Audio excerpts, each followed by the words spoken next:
alikuwa amelewa kupindukia, ndio kwa maana alikuwa anafanya zile vitu.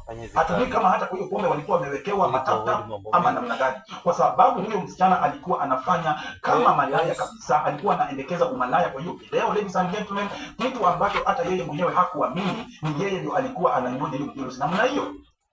Sio mnanipata ladies and gentlemen, na pale hakukuwa na mtu mzima, wote walikuwa ni watoto wadogo, hata hawajafikia miaka 18.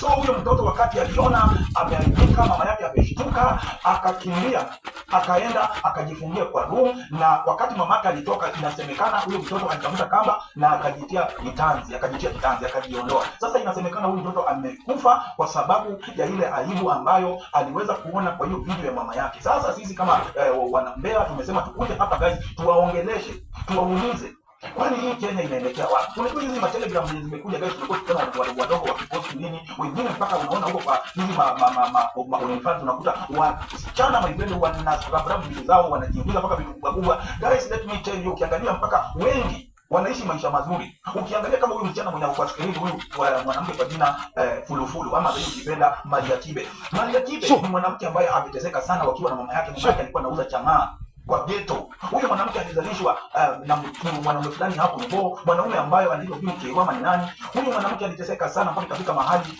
Kibe akaamwanga kumgive 50,000 imbadilishie maisha. Lakini huyu msichana my friend alikuja siku moja akalilia mwiti wamsaidie, ladies and gentlemen, akina Peter Kioi wamsaidie jinsi ambavyo anaweza atakapata kazi, lakini wapi, hakuna mtu alikam through. So huyu mwanamke ikabidi akaenda akaanza kujiuza, ladies and gentlemen. Siku hizi anakuanga anafanyanga hizo mambo za OnlyFans, ladies and anafanyanga hizo ma skip nini. My friend, ni uchungu sana ladies and gentlemen, kuona wasichana wadogo. Siku hizi huyu msichana anaishi maisha mazuri, hata si hiyo kitu yake. Sasa kwa mbele ya watu anaonekana anakunywa vizuri, anaishi vizuri, hapo mpaka na mwanaume ameweka.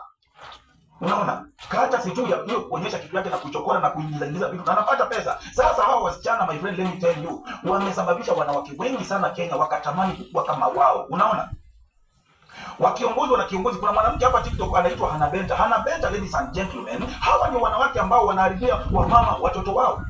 Imagine Hannah Benta mwenye alikuwa ni the best content creator, the young female content creator in Kenya. Wakati ule alianzaga na Baba Talisha, Hannah Benta alipendwa na wanawake wengi, especially single mothers. Walikuwa wanaona jinsi ambavyo Hannah Benta alikuwa anawapelea mtoto wa Baba Talisha. Hannah Benta alikuwa na treat mtoto wa Baba Talisha kama wake. Akafanya mpaka wazazi wengi wakaintroduce watoto wake kwa TikTok, kwa account yake. Sasa huyu Hannah Benta amekuwa ni role model wa wasichana wengi sana wadogo. Lakini my friend, huyu Hannah Benta wakati alianza kutrend na Kisii Prince, ule jamaa wa Kibogoyo.